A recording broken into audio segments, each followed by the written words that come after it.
woman is a kind of self figure, although she's younger and doesn't have any clothes on in this series of paintings. She originally was clothed, and it was based on my finding animals in this industrial area where my studio is. So I found one of my dogs. I actually found several dogs, other dogs, some of whom I found the owners of and returned them, but I found trout and several birds that had escaped, parakeets, pigeons, partridges.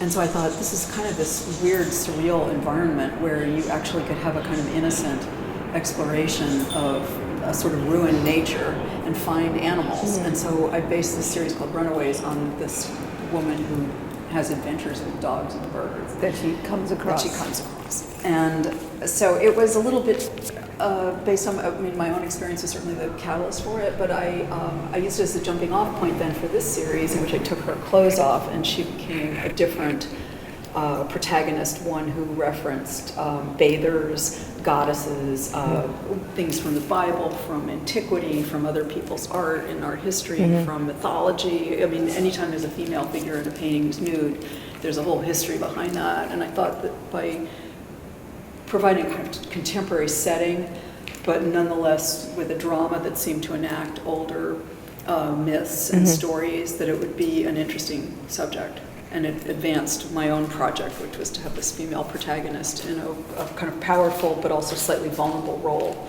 go through her life doing her things. Right. Being vulnerable to the world.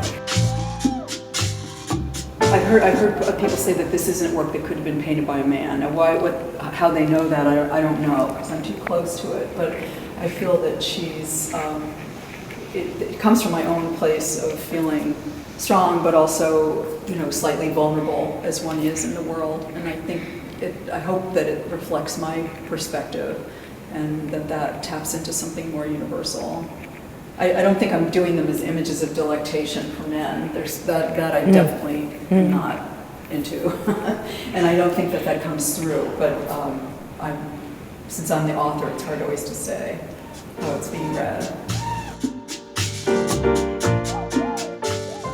Slightly off balance gesture really suited the narrative, which I thought the pose created an era of uncertainty, that you can see she's in the middle of something. You don't know if she's leaving or if she's coming, and the dogs are kind of reflecting her indecision, I think, by their expressions and the fact that they're sort of in motion. So the whole thing has a little bit of an unsettled quality, and I saw that in the Degas drawing and used it as something to steal. Do you think this one works with these? That's my only concern, because this is older. I think it does, because I feel like this is for me, this is her entering the world. This is the beginning, like, oh, maybe we'll go over there. Okay. And then she gets there. Okay. Yeah, that's how I'm Hang perceiving it it. so that shows. Yeah, absolutely. And that'll be the story. Yeah. Because I think there is a narrative of action, and then there's a narrative that's light driven. Like the light is what allows you to come into the painting, walk around. And that's why I like to include this one, the Narcissus, her look, because it is that one detail where we go into her world just for the close-up, the detail shot. Yeah, because there are not many big figures, and that was partly your suggestion, and then I kind of came back to it. You saw with the ones in the other room. I mean, I work so quickly that I might do in a week I'll do 3 or 4 of these, and then maybe I'll paint over them, whatever, but for whatever reason I left those. And I think it is kind of nice to have one that's more about her. And Narcissus was a man, so this isn't because who would have thought to put nude women with their dogs running around in landscapes and getting in and out of canoes and on beaches with black skies. So I feel like the subject matter is getting more specific and the narrative more focused. But if it's all intention and driving at it, you're going to just get illustration. You're not going to get what ended up being surprising to you, but then you say, that's it. That's what I was searching for.